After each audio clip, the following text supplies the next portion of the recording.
Hi. Iran greeted him, busy in the kitchen with dinner. Why so late tonight? Come up to the roof, he said. I want to show you something. You bought an animal. She followed him out of the apartment. You shouldn't have gotten it without me. I have a right to participate in the decision, the most important acquisition. I wanted it to be a surprise, he said. You made some bounty money today? Yes. I retired 3 Andes. They entered the elevator. I had to buy this. Something went wrong today, something about retiring them. It wouldn't have been possible for me to go on without getting an animal. The elevator had reached the roof. He led his wife out into the evening darkness, to the cage. Switching on the spotlights, he pointed to the goat. Oh my God. Iran said. Is it really real? Absolutely real. It's a goat. A black Nubian goat. Female. So maybe later on we can mate her, and we'll get milk out of which we can make cheese. Can we let her out? Put her where the sheep is? She ought to be tethered, he said, for at least a few days. My life is love and pleasure, Iran said. An old song by Joseph Strauss, remember? When we first met? She kissed him. Much love and very much pleasure. Thanks, he said, and hugged her. Let's run downstairs and give thanks to Mercer. Then we can come up here again and right away name her. She needs a name. Something warned him. Something made him say, let's not go down to the apartment yet. Let's stay up here with the goat. The elevator, however, had come. Iran, wait! She held the elevator door from sliding shut. Get in, Rick. This'll be just for a moment. You hardly ever undergo fusion.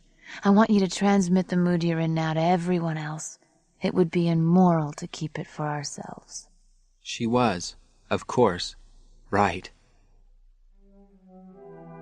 In their living room, at the empathy box, Iran swiftly snapped the switch, her face animated with growing gladness. I want everyone to know, she told him. He drew her away from the empathy box. Listen, I want to talk about what happened to me today. I met another bounty hunter, one I never saw before. A predatory one who seemed to like to destroy them. For the first time after being with him, I looked at them differently. I mean, in my own way, I had been viewing them as he did. Won't this wait? I took a test, 1 question, Rick said, and verified it. I've begun to empathize with androids. That's why I bought the goat. I never felt like that before. Maybe it could be a depression, like you get. I can understand how you suffer when you get depressed. What about your job? He blinked. Your job, she repeated. What are the monthly payments on the goat? She held out her hand. He got out the contract and passed it to her.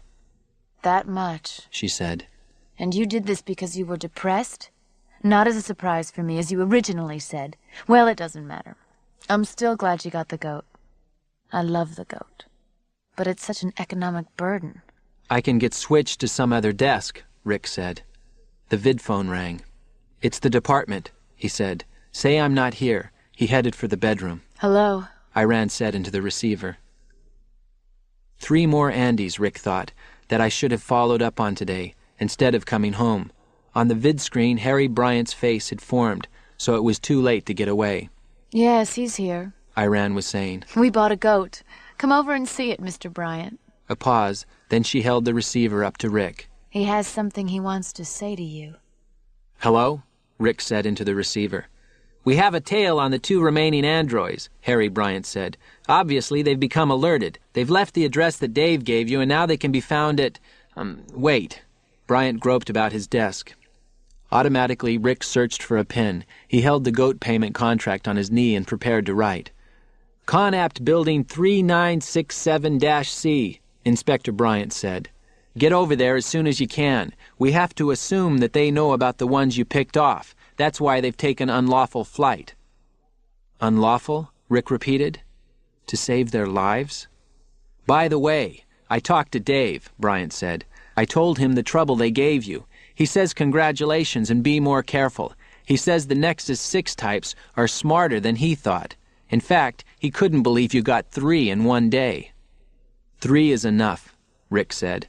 I can't do anything more. I have to rest. By tomorrow they'll be gone, Bryant said. Out of the jurisdiction. You get over there tonight. At the black empathy box, his wife crouched, her face rapt. On the screen, the faint, old-robed figure of Mercer toiled upward, and all at once a rock sailed past him. Watching, Rick thought, "My God, there's something worse about my situation than his. Mercer doesn't have to do anything alien to him. He suffers, but at least he isn't required to violate his own identity." Bending, he gently removed his wife's fingers from the twin handles. He then himself took her place. A landscape of weeds confronted him, a desolation. The air smelled of harsh blossoms. This was the desert. A man stood before him, a sorrowful light in his weary, pain-drenched eyes. "Mercer?" Rick said. "I am your friend," the old man said, "but you must go on as if I did not exist. Can you understand that?" "No, I can't understand that. I need help." "How can I save you?" the old man said, "if I can't save myself? Don't you see? There is no salvation." "Then what's this for? What are you for?" "To show you that you aren't alone. I'm here with you and always will be. Go and do your task, even though you know it's wrong." "Why? Why should I do it? I'll quit my job and immigrate." "You will be required to do wrong no matter where you go. It is the basic condition of life, to be required to violate your own identity. At some time, every creature which lives must do so. It is the ultimate shadow, the defeat of creation. This is the curse at work, the curse that feeds on all life, everywhere in the universe." "That's all you can tell me?" Rick said. A rock whizzed at him. He ducked and the rock struck him on the ear. At once he let go of the handles, and again he stood in his own living room. His head ached wildly from the blow. Reaching, he found fresh blood spilling in huge, bright drops down the side of his face. I ran, with a handkerchief, patted his ear. I guess I'm glad you pried me loose. I really can't stand it being hit. Thanks for taking the rock in my place. "I'm going," Rick said. The job? 3 jobs. He went to the hall door, still dizzy. Good luck, Iran said.